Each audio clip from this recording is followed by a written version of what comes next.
This better?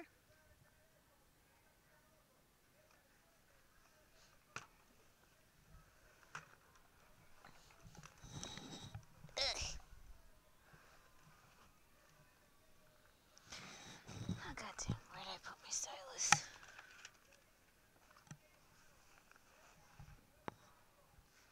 There we go.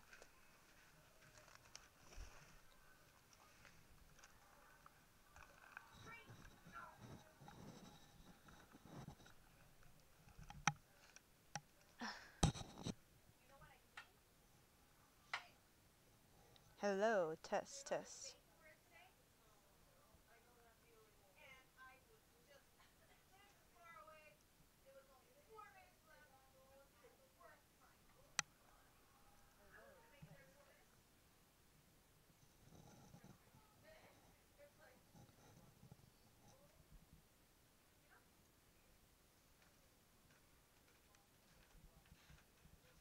Okay, cool.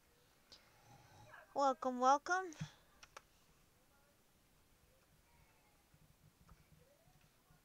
We'll get started with any questions you might have, or any questions you would like for me to go over.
Can I do Snell's law? Sure. Did you specifically have issues with the problem I sent? Or...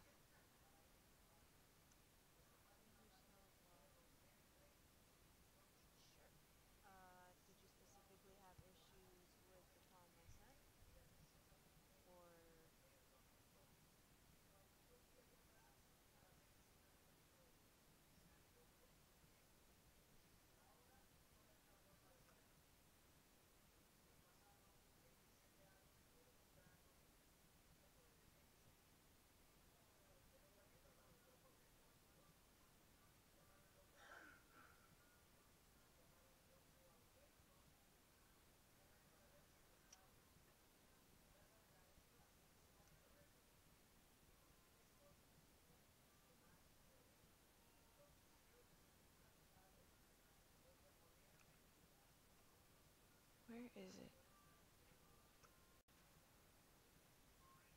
There we go. Yeah, also we had one on the last quiz. Oh, okay. If you can send me your quiz question, I can go over that one if it helps. Meanwhile...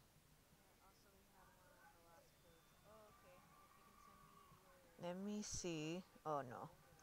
Let me see if I can pull up the midterm question and work with that.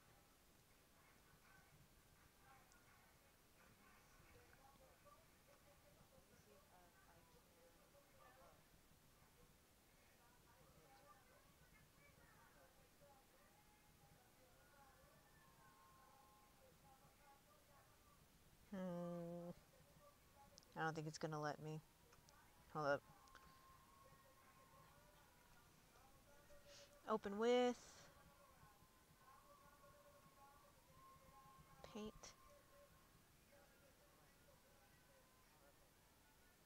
Okay, how does that look? Can you see it?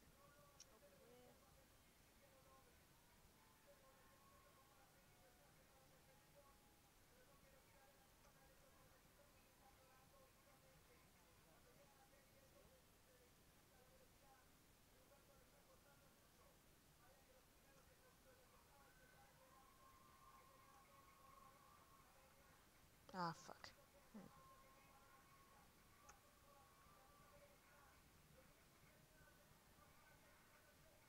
Control X.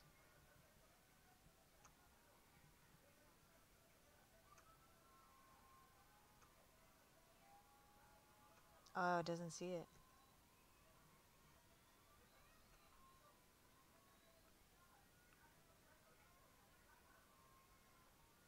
Okay, that ought to do it.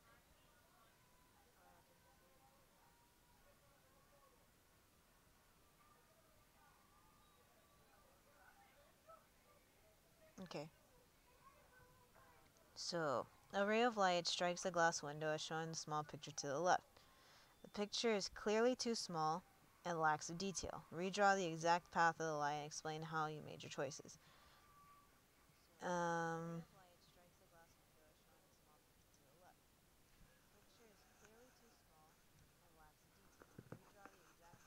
What the heck happened here? Oh, I got your text. Okay. Glass is 1 centimeter thick. How long does it take for a light to go through the window? The index of refraction of the window is 1.5. The angle of incidence of the light was later on measured to be 75, which later will be... Okay, so that's part C. We'll worry about that later. So,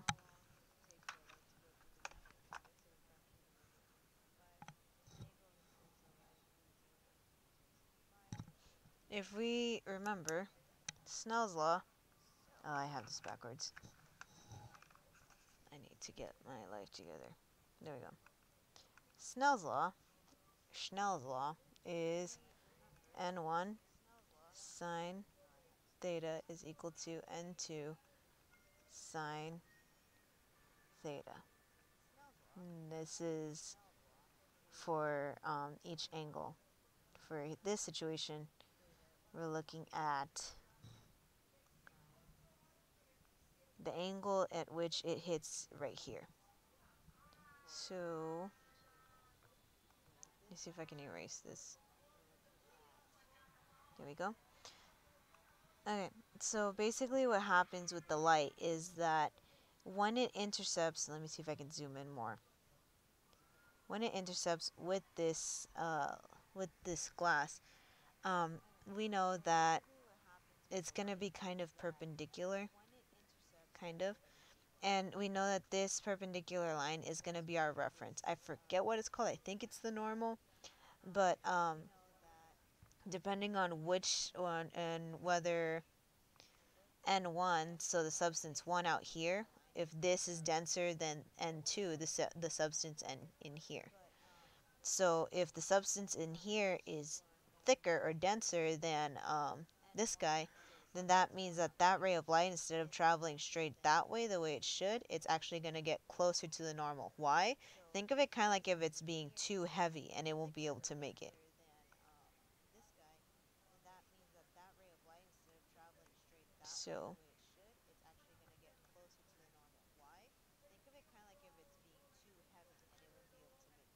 So we're going to guesstimate here that the ray, instead of going straight, so it's actually going to go like somewhere here.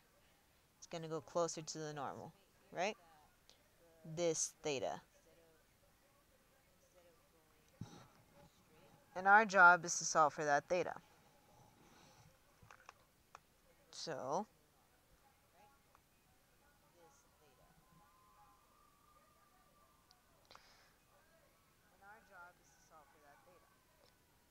redraw the exact path of the light, explain how you made your choices. So I kind of explained my thought process right here. So then if we were to go back and actually let the light travel right through, again, now in this situation, N1 is going to be the glass, which is denser than N2, which is the air. So again, there's your normal, and your light is going to get away from the normal. It's going because it's a lot lighter. So it's going to be kind of like a bent ray getting out. So that answers part A. The glass is 1 centimeter thick. How long does it take for the light to go through the window? The index of refraction of the window is 1.5. So for this first situation, I'm going to label it as situation 1. sit 1, it's going to be air into glass. And it helps if you write this stuff out, so that way not only do you remind yourself what you're doing, but Dr. D sees what you're doing. And she still gives you points for seeing the understanding. We know that the density of air, so N1, is going to be less than the density of or the density of the glass, which means that the index of refraction is going to be less than. So that's why we drew it like that. Anyway, so N1, I think the N1 for air is still just 1. And then sine theta. Do we know the angle? No, we don't know the angle. I don't think it was given at all. Shoot, and I don't have my stuff with me. Okay, so N1 sine theta, which we don't have yet, and then 1.5 sine theta 2.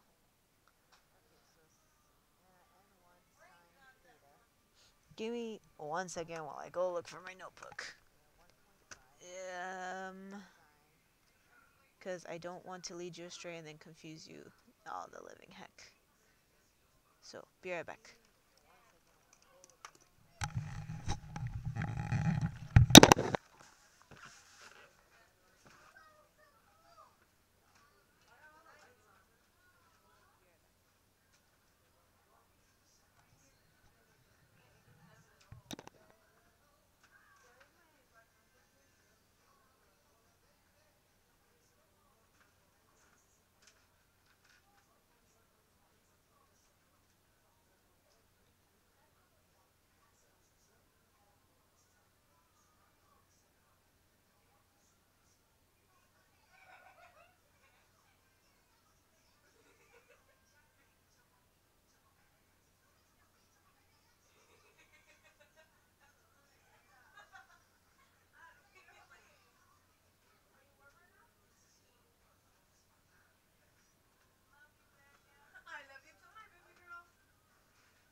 Oh, there it is.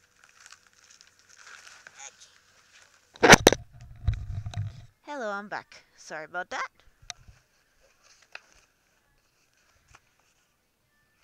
Soy yo, ni no me canso, yo, pues sí me canso. Eh.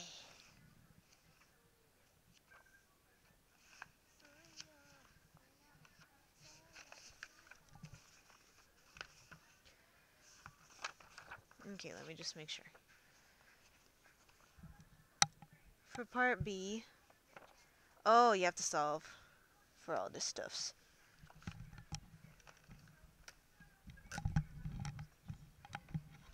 Okay, so there are other things, other equations that we have. Yeah, in part C we have an angle, but part C is like you already figured it out. So, here's the thing that I did for part B. Let me see if I can... thanks, Mom.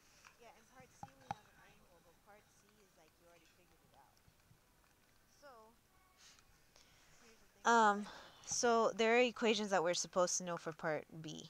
Let me see if I can write the stuff out.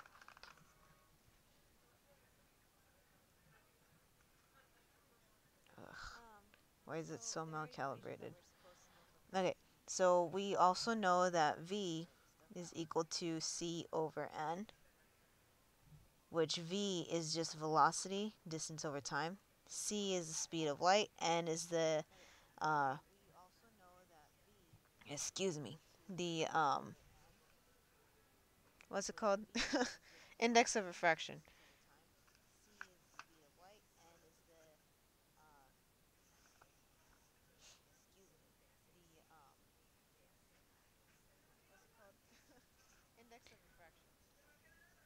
Looking at the light going through the glass. How long does it take? Right, because we're solving for how long, for time. That's why I wrote that down. Okay, so I'm going to keep scrolling down. Since you know that N2 is 1.5, that was given to you, you can just plug in all the stuff since we know C is a constant of 3 times 10 to the power of 8 meters per second, right? So then you'll find your velocity to be 3 times 10 to the power of 8 meters per second. Divide that by your index of refraction. You should get 2 times 10 to the power, that should be a time, not a point. 2 times 10 to the power of 8 meters per second, right? So now we know that the distance of the glass, it was mentioned earlier to be 1 meter, right? 1 centimeter. So we got to convert that to meters. 1 centimeter, we know a centimeter is 10 to the power of negative 2. So we're going to bounce it 1, 2, right? 1, 2, yeah. Right? So then we solve for V.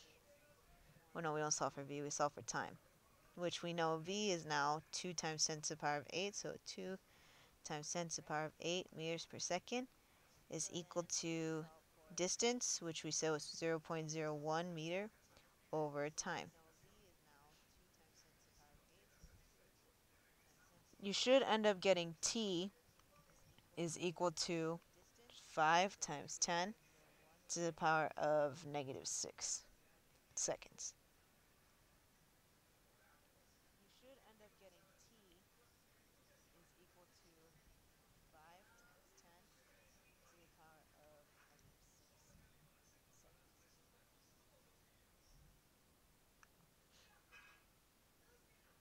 So that's part B. Now part C. The angle of incidence was later measured to be 75 degrees. Which letter will the ray be closest to illuminate? Okay. Control V.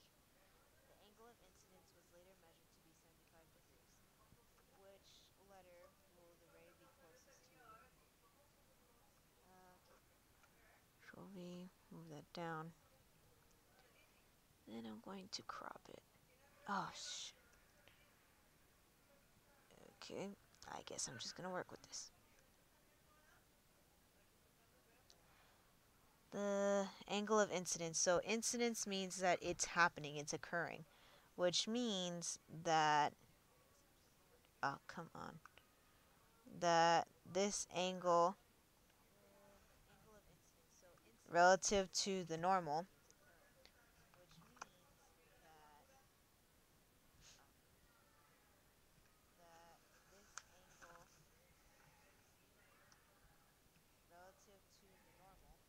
is 75.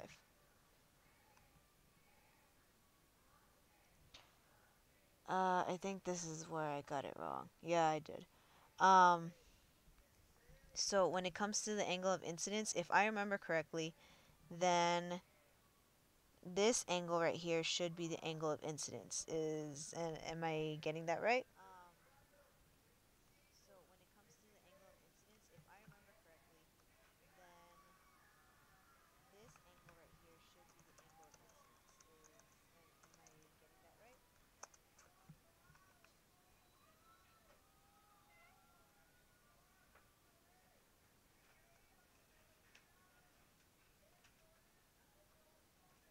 Yes. Okay, cool. Just making sure. So, that's common because when I took this exam, I said that this was 75 degrees, and that's not right. Um, so now we know that this is 75 degrees, and we know that the ray that's going into here is actually going to be smaller than 75. That's going to be our guesstimate.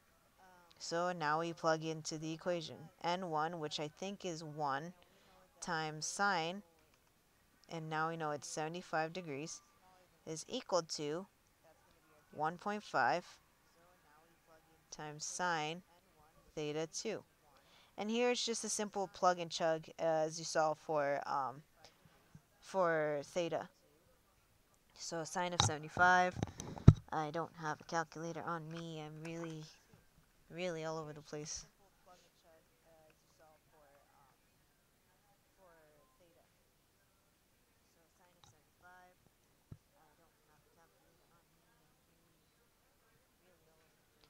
I got 0.96 or 0.97 if you want to round.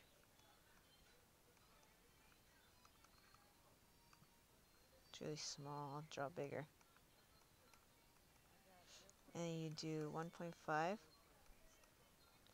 sine theta 2. So now divide that by 1.5. You got 0.64 is sine of theta. Then you do inverse sine of 0.64. I got theta 2 to be equal to 39.8 degrees. That's for the first part. So this right here is 39.8.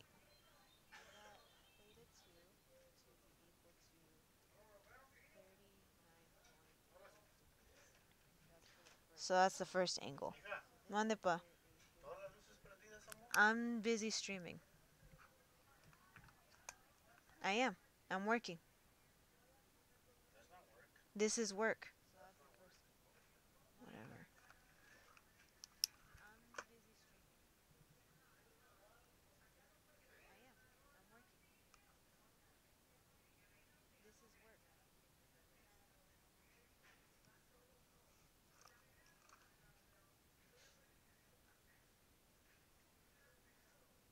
Okay, anyway, so for here, this is the second situation. I'm going to do it in brown. We know that it's going to go away from the normal, so it's going to deviate that way. Right? Something like that. For Snell's law, the interesting thing or the helpful thing is that this angle right here is going to be the same as this angle here. This is like something in geometry where like if two lines are parallel and there's a thing between them, then this angle is the same as this angle, and this angle is the same as this angle. That kind of situation. So basically, um, maybe I should write this a little better. Oh, I can't. It's damage done. Anyway, so this angle here, 39.8 degrees. So that means that this angle here is the same, 39.8 degrees. So you can just go ahead and solve. I think it should get you the same answer. So you get N1. In this situation now it's your glass, that's the N1. So you go 1.5. Oh, I'll do this in brown. 1.5 sine. We know that it is 39.8 degrees is equal to 1 sine theta 2. And you go through the whole shebang again. So 39.8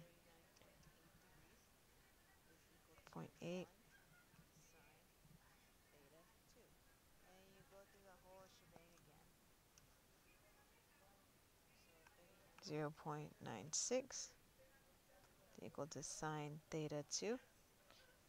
And then you do inverse sine.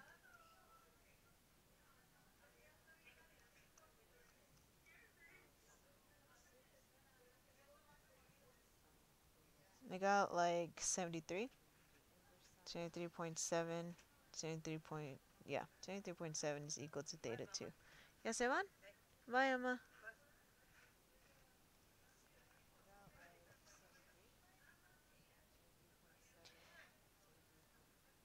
So that means that this angle here is around 75. It should be around 75. Which means, well, in my picture, it's not very good. But the answer should have been B, like when it gets to 75, it'll illuminate B. If I had my protractor and I measured this correctly, then the light should travel from this point to the B. Oh, I actually kind of drew it right. But yeah, so that answers all parts A, B, and C.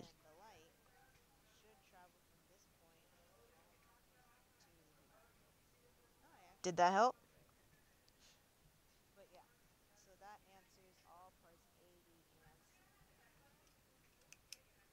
Oh, that part was for C. Because for part C, it tells us an angle of incidence, and we're trying to solve for an angle. For part B, we were trying to solve for time. How long does it take for the light to go through the window? The main the main thing to notice is how long. Yeah, if I can pull up the thing. There you go.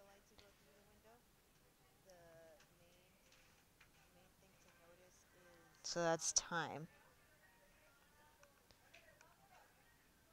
And then part A was just me blabbering about how we know how the light's going to travel due to Snell's law.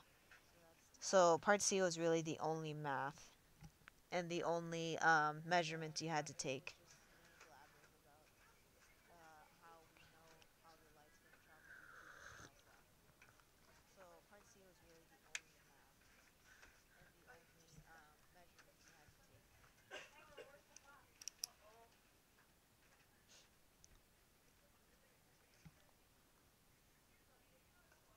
That good? That answer your question?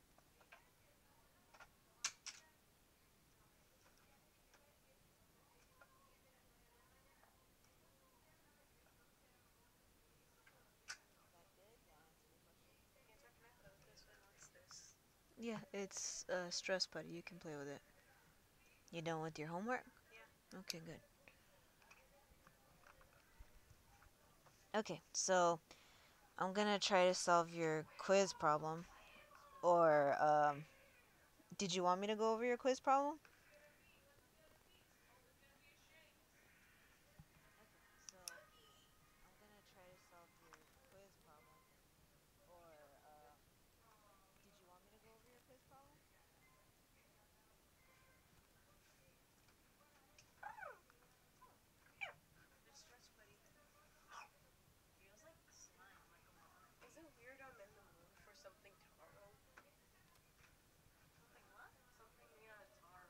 It's weird that you should start. Oh, I already deal with stuff. Okay then. So are you good with Schnell's law then?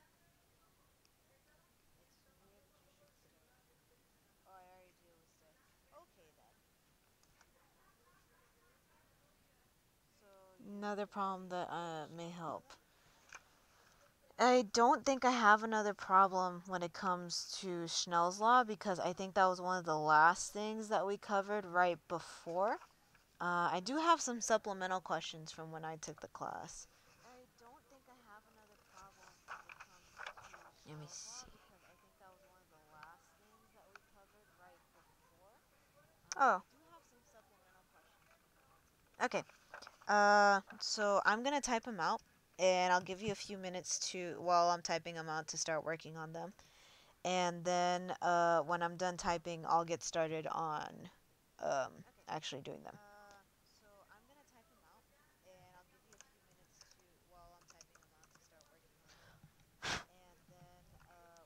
I wonder if I can play some music so that way it's not boring.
Okay.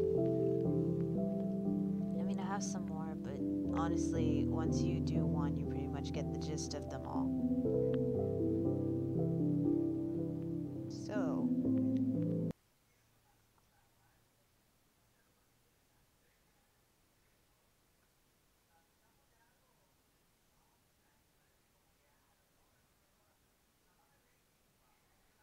So, number one, a ray of light traveling from air into crown glass strikes the surface at an angle of 30 degrees. So basically, you have a piece of glass and light strikes it at an angle of 30 degrees. Excuse me.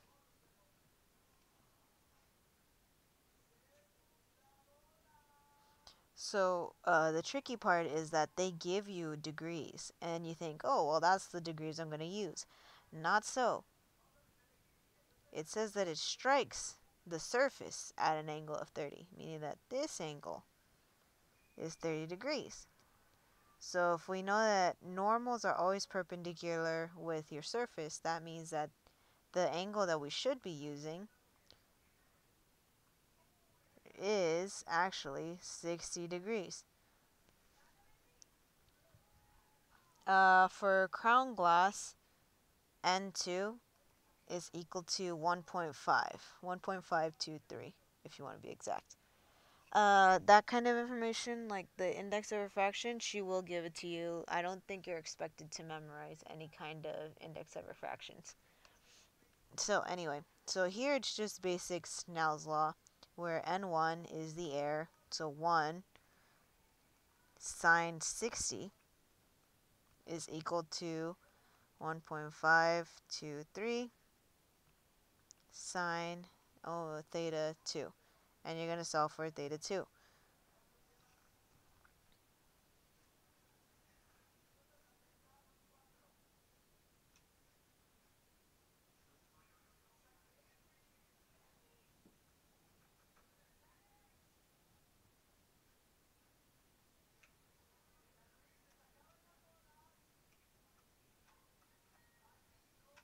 Okay, so I got sine of 60 to be about 0.866, and then we have all that.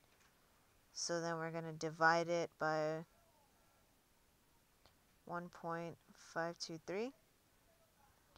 I got 0.568 or 69 if we're going to round up. So then we do inverse sine 0.569. I got theta to be 34.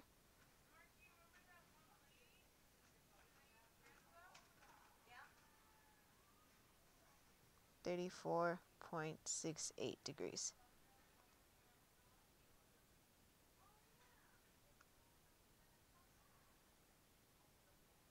Did you get that?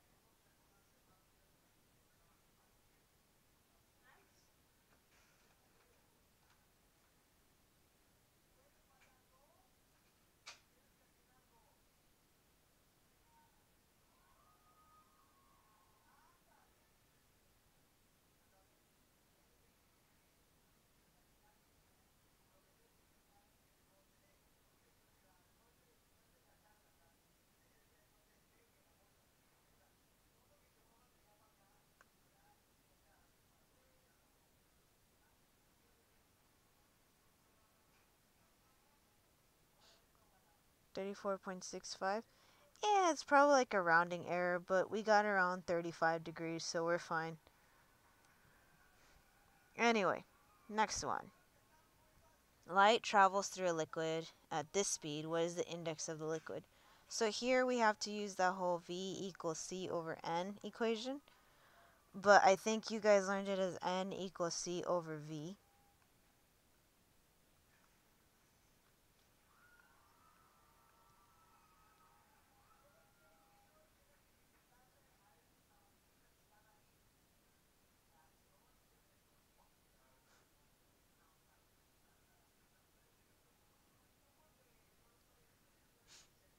Ugh, my nose.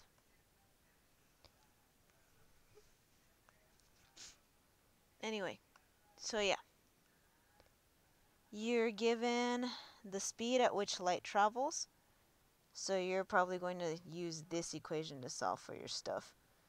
So you're solving for n. You know the speed of light is 3 times 10 to the power of 8 meters per second divided by 2.25 times 10 to the power of 8 meters per second.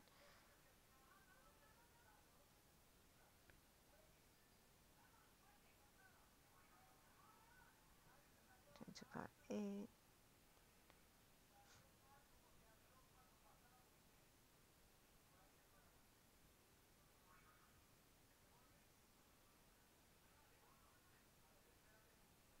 Ten to the power of 8. I got n is equal to 1.33. Did you get that?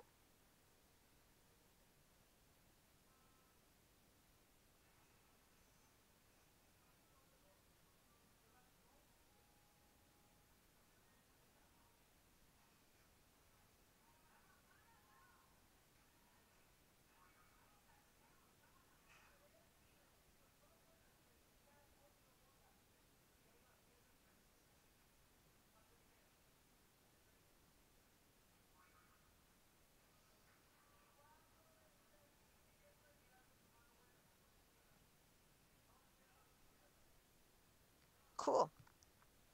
All right, next one. To a fraction of a liquid, the angle incidence. Okay, so for this one, now we're working with a liquid, right? Even though liquids aren't exactly straight, we treat them just the same as a piece of glass. The angle of incidence in air is 35 degrees.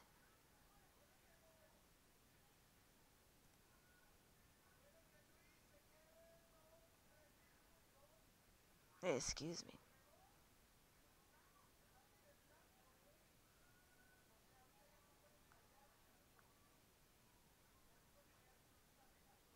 Sorry, I'm getting messages. Anyway.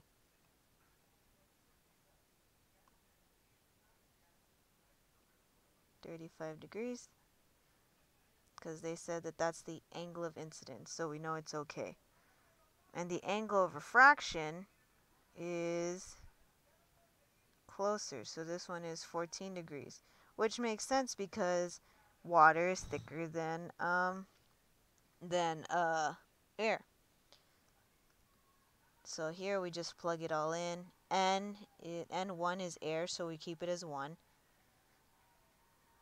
Sine of 35 is equal to, what is the index of refraction? So we don't know the N2. So it's time to shake it up a little bit. So now, but we know that the sine, the angle of refraction, is sine 14. So now we just plug it all in.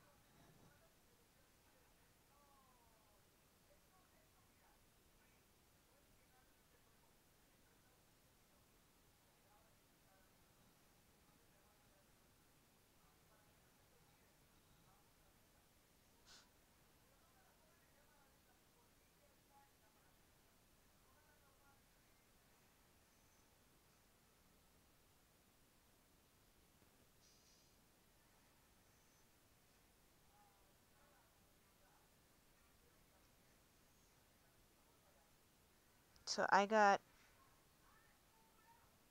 2.37 to be N2. Did you get that?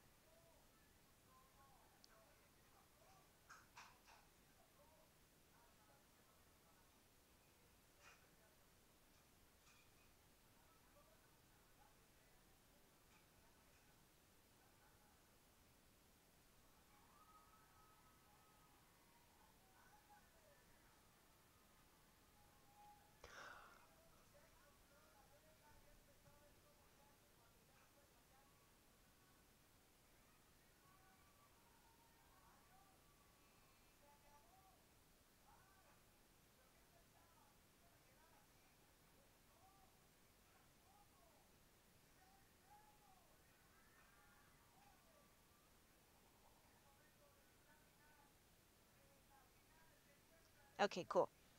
Now this last part of the problems that I'm giving you, it's kind of just what I was mentioning earlier. It's just practice to see if you really understand what it means to have an n that's greater or uh, an angle. So here for this first situation, M1 is more dense. So this first part is much denser. So instead of the line just going straight through, since the M2 is supposedly less dense, we know that it is actually going to have a harder time to stick away from the normal. So we know that it's going to get closer to the normal. Now we have M1 being less optically dense. So now it's harder to move an M2. Oh, sorry, wait. I have this backwards. Ha ha ha ha. It's if M1 is more dense, that means that M2 is easier to move in, so it's going to get away from it. Now here, M2 is the more dense one, so that one's harder to move in. There we go. Now I have my facts straight. Excuse me.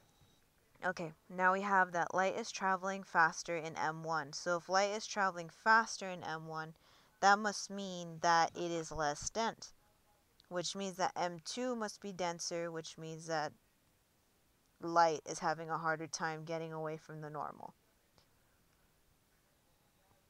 The index of refraction is greatest in medium 1. So index of refraction is greatest. That means that this one, M1, is a lot denser, which means it's a lot easier to move in M2. So do it further away.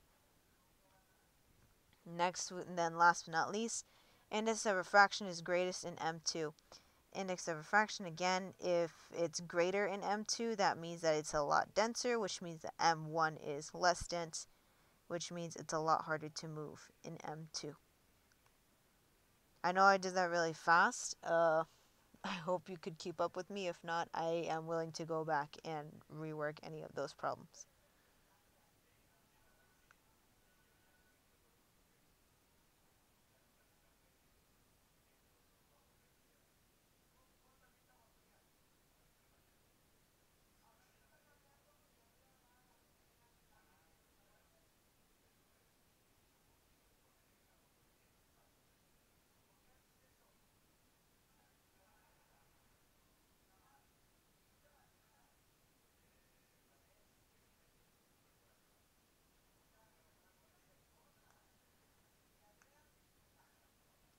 Okay, cool.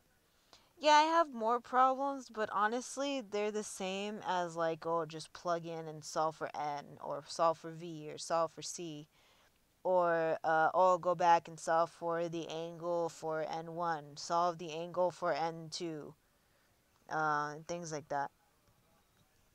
Once you do one problem, you pretty much figured them all out. So you're pretty much fine once you understand that. Just make sure that your measurements are exact.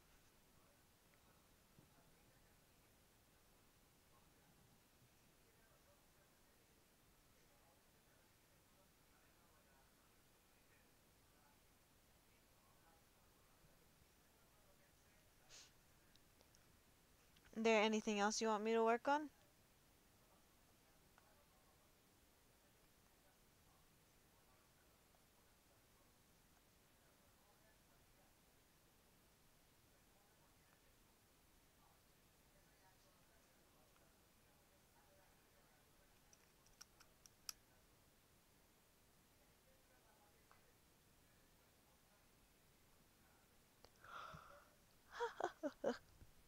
Can we go over a problem that using positive velocity acceleration equations?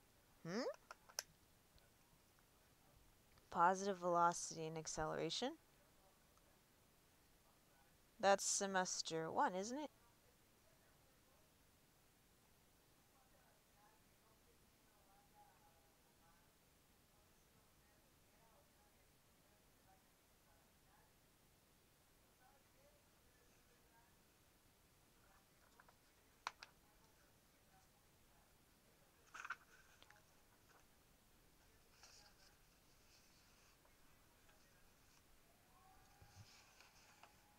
Positive velocity and acceleration equations. I don't think I have any problems like that.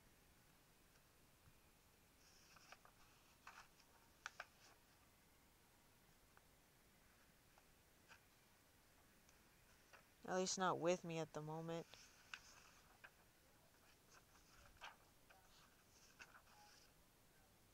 Positive velocity and acceleration.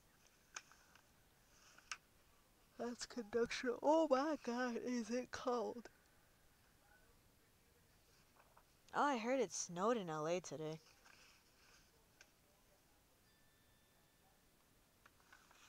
Oh, check your phone.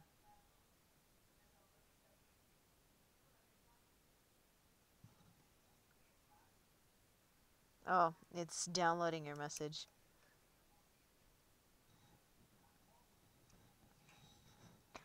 Draw velocity. Oh, that's what you're talking about.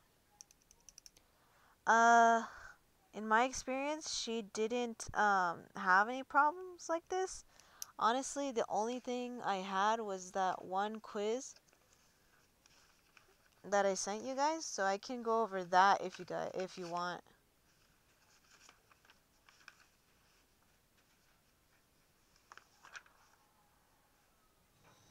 Number 2 on my quiz 14.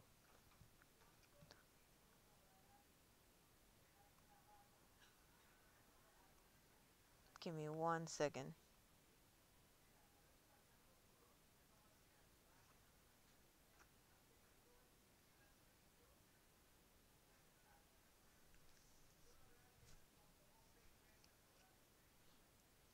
The best way uh to solve this kind of problem. Oh my goodness, I am so sorry. No, I don't have it here. Great. The best way to go about these problems is oh my goodness, I am losing my mind. There we go. Uh, the best way to go about these problems is to just memorize the trends, not actually solve for it. Because if you solve for it, I think it requires you to use calculus. I wouldn't know. I just memorized it. Here it is.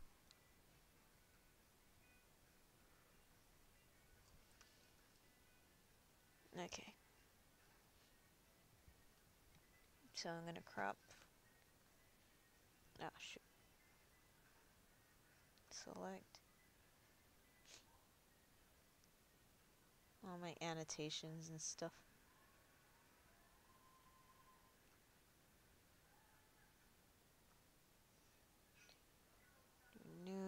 and save. And then we'll paste it on there. Great. I guess not. Oh well. We'll work with what we have. So, when it comes to these problems, it's just memorizing the trend within it. So, for number 1, find the period of frequency and angular frequency, where angular frequency is equal to 2 pi f, and amplitude for this motion. Wow, I'm tired. I'm so sorry. Okay, so for number 1, it's pretty easy to find the amplitude. The amplitude is just how high the thingy is. Sent you a pic of the stuff that we should review for the midterm.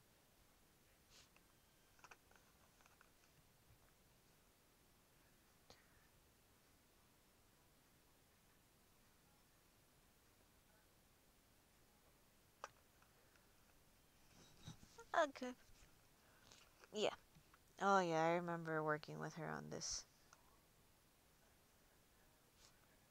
So for A, just how high or how low this is, and according to this, it seems to be 2 meters. Oh my goodness. Ugh. I need to stop yawning. Basically, what you gotta do is just divide that 20 by the 0.2 or whatever second you find it. Here, since it's up times 0, I don't have to divide, so I just know that A is equal to 20 centimeters or 0.2 meters. So easy peasy since it's right there.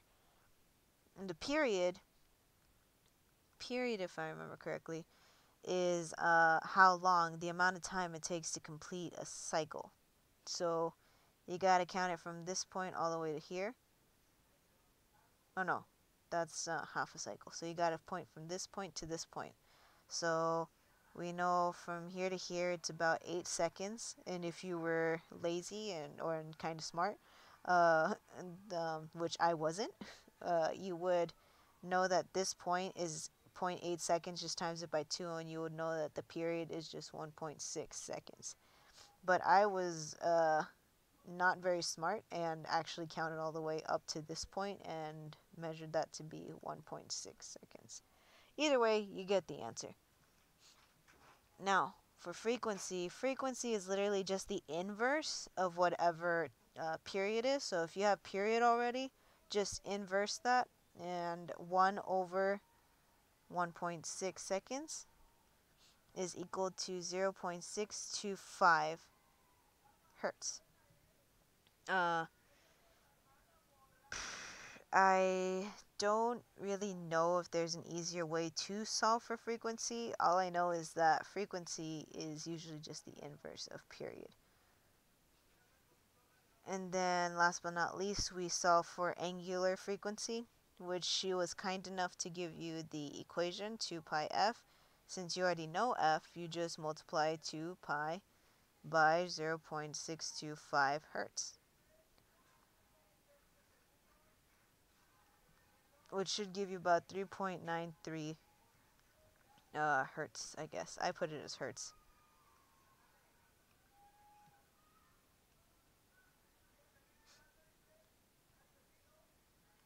Okay so far?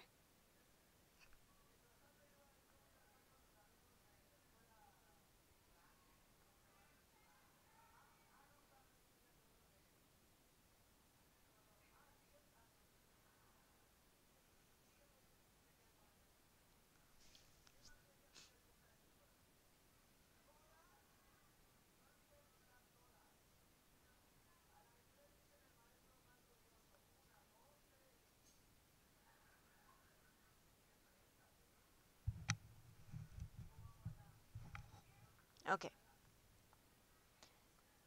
Now, what times between t0 and t1.8 seconds does the mass reach maximum displacement? What that means is basically, oh my goodness, I am so sorry.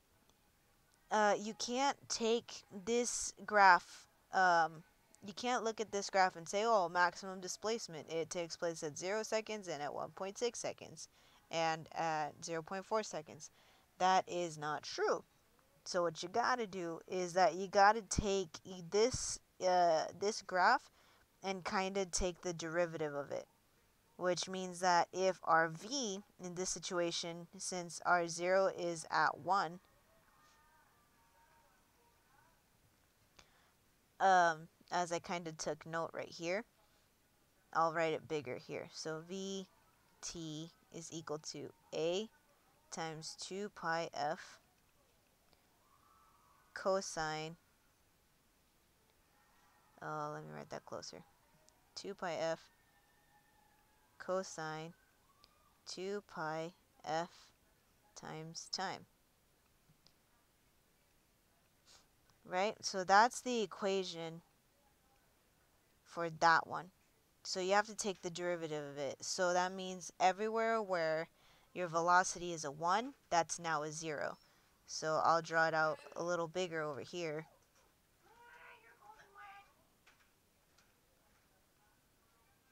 That means here at time 0, that's a 0.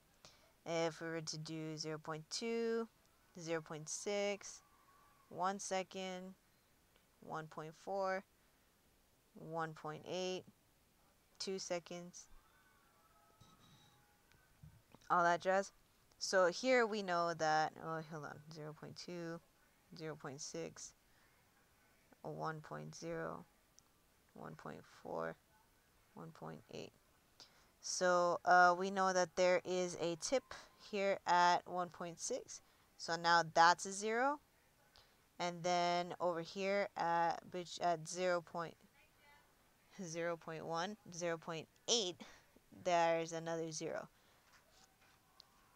And we know that since it's going to be in the positive direction, it's going to go upwards and then go back down and then back up. And we're going to assume that this amplitude is still going to be the same. It's still the 20 centimeters. That amplitude will not change. So what that means is that our x is actually a sine 2 pi ft. How do I know it's that? I just memorized the equations that she gave us, honestly. The major thing that you really want to memorize is these drawings, because they help you figure out all this stuff. Usually you start off with the displacement chart first, and then from there you would take like the derivative and have, oh, well, cosine becomes sine, and then I gotta multiply that by the thing that I had earlier. But since it's a function of t, I get rid of t. But I wasn't very good at calculus, so I just memorized. If you're good at calculus, then just take derivatives and derivatives and derivatives. That'll help you.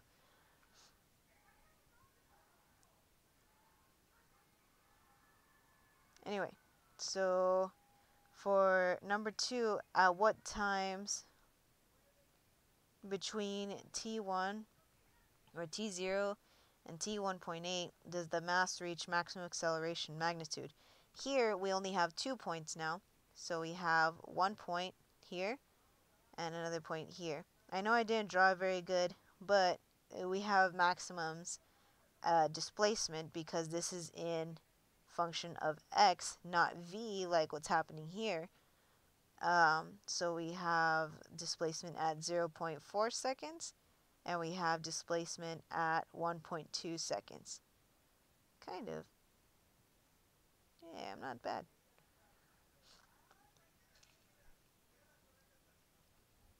Are we good on that?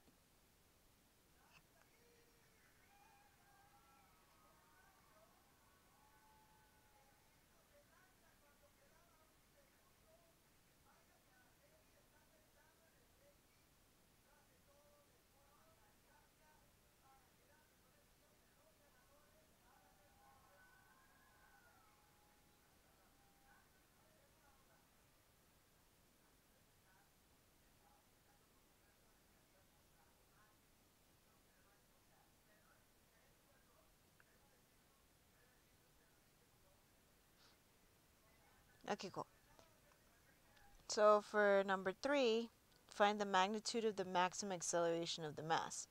So for that one, you have to go back to your v and take a derivative of that one. Now this one, honestly, oh great. This one, honestly, I think, yeah, I didn't get this one right. But I did get a point for having the drawing correct. So, there we go.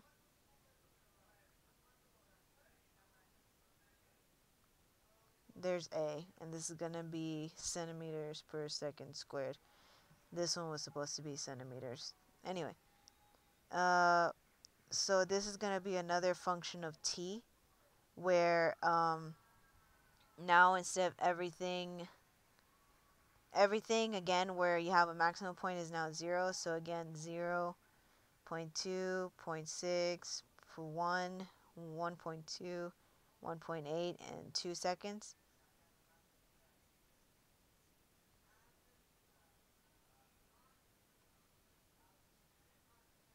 Right? So this was the t. Everywhere where you have a max is now a 0. So you have that, and then over here. Oh, sorry, that's supposed to be 1.4. Okay. But now the difference in this is that instead of it going in the positive direction like the displacement, now it goes in the negative direction. Right? So maximum magnitude of the mass is no longer oh my goodness. Maximum acceleration of the mass. The maximum acceleration would not be 0.2. In fact, it would be... Oh, sorry, I forgot to write this stuff. So it's 20 centimeters per second squared, negative 20 centimeters per second squared. So that means we have a maximum of 20 centimeters per second squared, or bounce it 1, 2. It'd be 0.2 meters per second squared. That's number 3.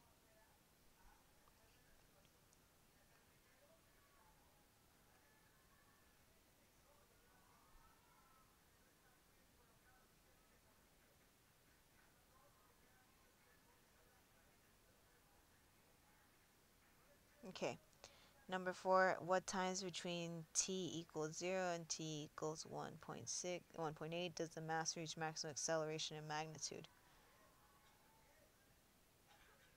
Okay, so now for number 4, you're looking back at acceleration again. So this picture is crucial. And you see your maxes again at 0.4 seconds. And then the other maximum somewhere around here at 1.2 seconds. So that was 4. And then the last one was the maximum speed of the mass. That one, you're going to have to base it off of the chart that was given to you, because that's the only one that's relative to velocity or speed. So the maximum speed at which times between t equals 0 and t equals 1.8.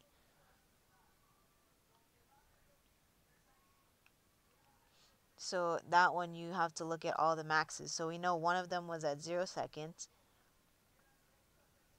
Next one was at 0.8, and the last one was at 1.6.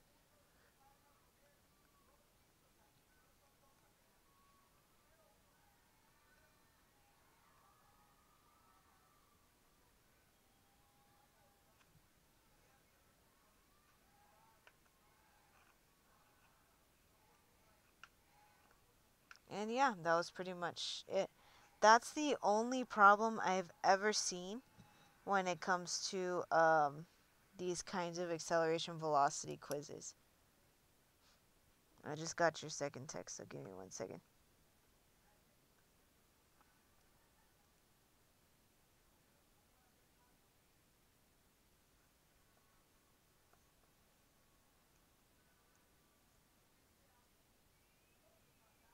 Nowhere in formula max and max are.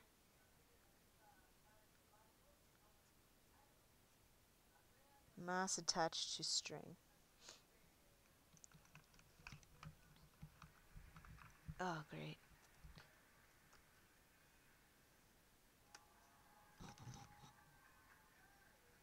Great, great, great. I just lost the window, so I can't see what you're typing.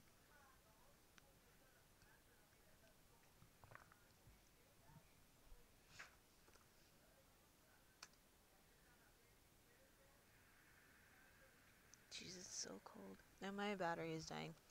Things couldn't get any better. Oh no.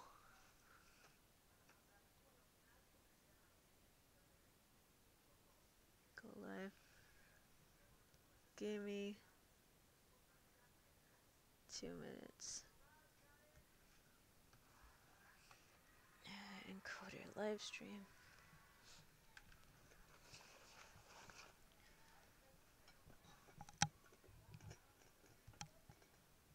There we go. Okay, I'm back. No, I'm not. I need a charger for my laptop. 'Cause I'm about to die. This is not good.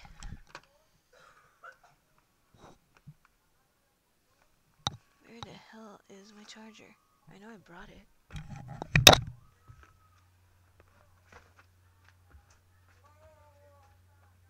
Where?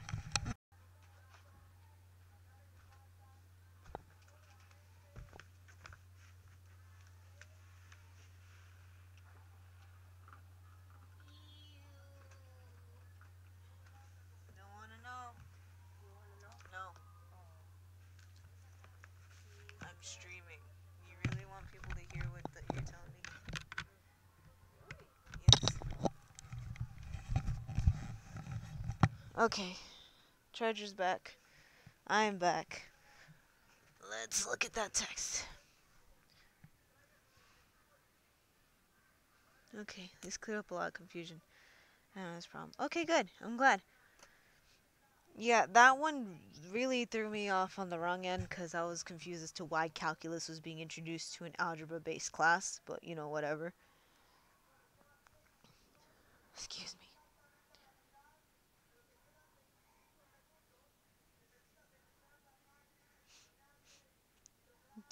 No problems with medias. Huh? With medias? What does that mean?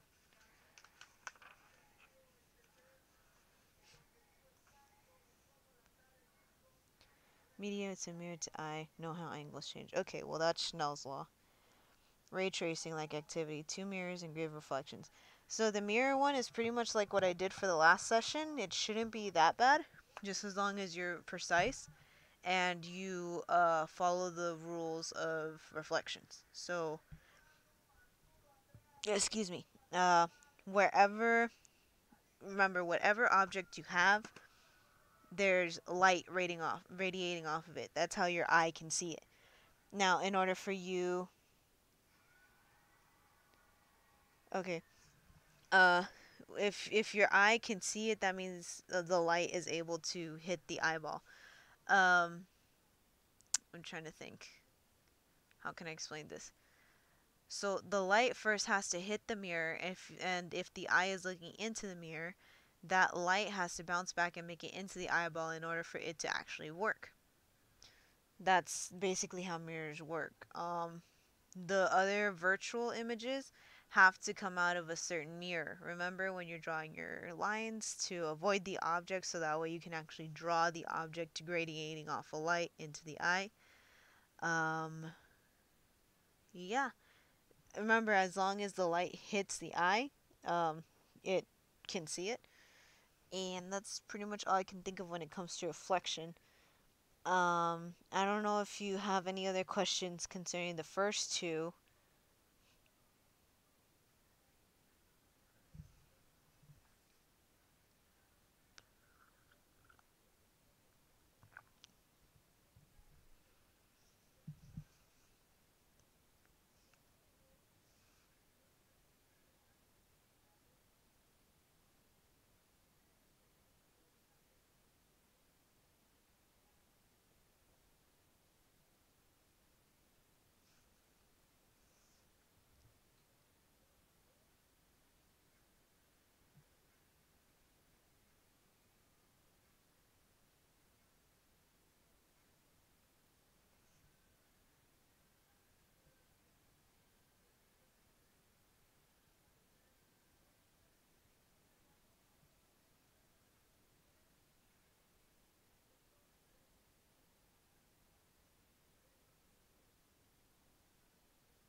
How would I know?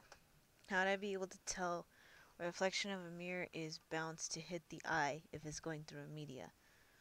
That's what I don't understand. Like, when you say a media, does that mean that you're having a problem where you have Schnell's law and reflection? Oh, did you do critical angles? Is that why?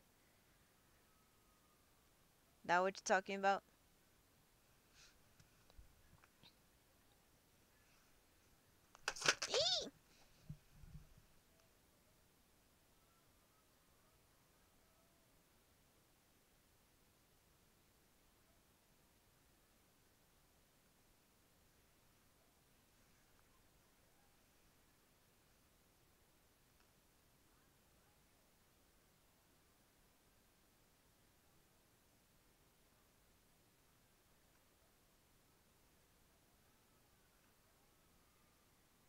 Okay, no, you didn't do that. Okay, so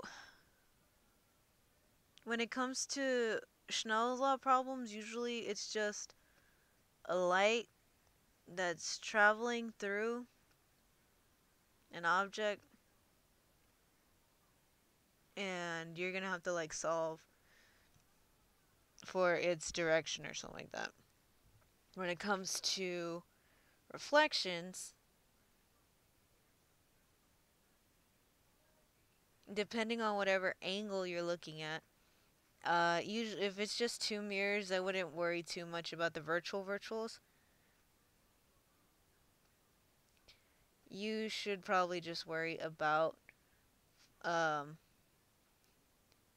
the second virtual, not anything worse than that. So, like here, why am I struggling? I have a stylus.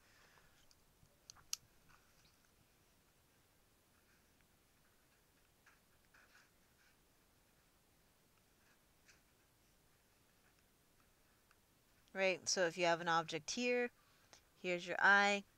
Because this object is pretty much within viewing distance of mirror 1 and mirror 2, you're going to be able to see a reflection there and there. And then from there, you have to like do the ray tracing, and then you also have to calculate how far away this thing is from this thing, and then make sure it matches up with this guy right here. It should all line up, and then you got to trace that back to the eyeball like that. And then you do the whole shebang, and you see that's coming out from mirror 1, so that means it's object 2 being reflected into mirror 1, so then that means you have to draw a line from there. Oh, shoot.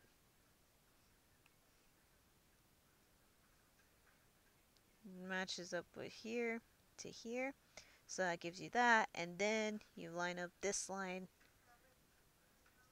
with, oh my goodness, this line with that line.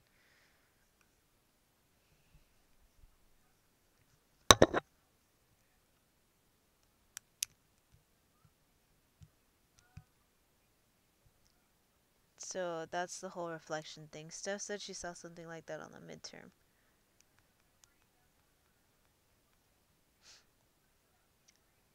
So if she's combining a media with the mirror thing, the only thing I can think of is that like maybe there's a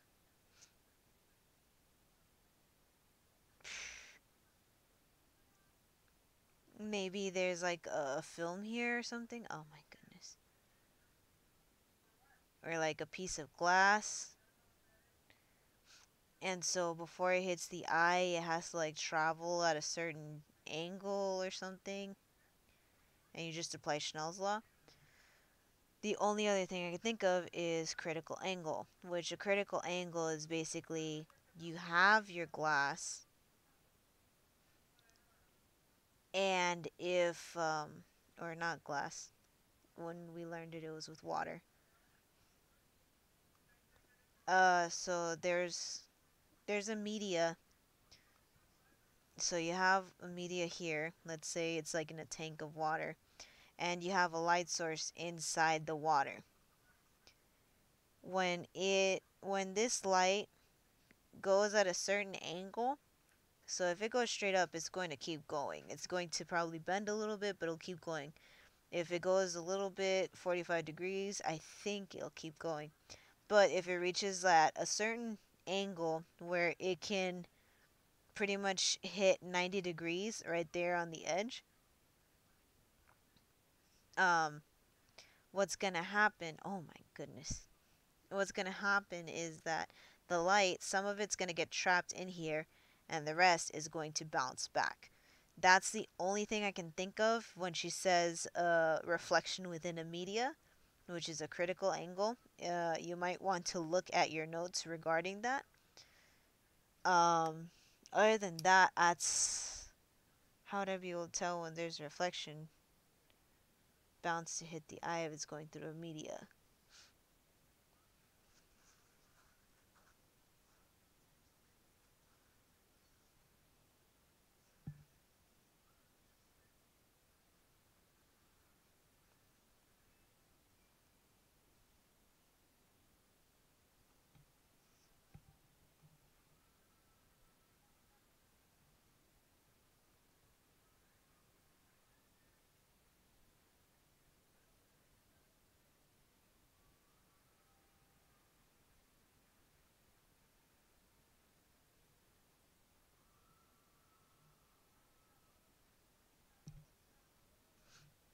That's the only other thing I can think of, honestly.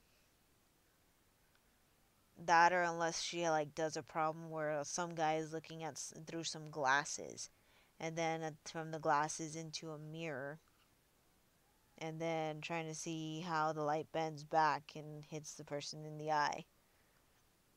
That's the only thing I can think of. Otherwise, uh, I suspect it's like a critical angle problem. It is freezing, but yeah.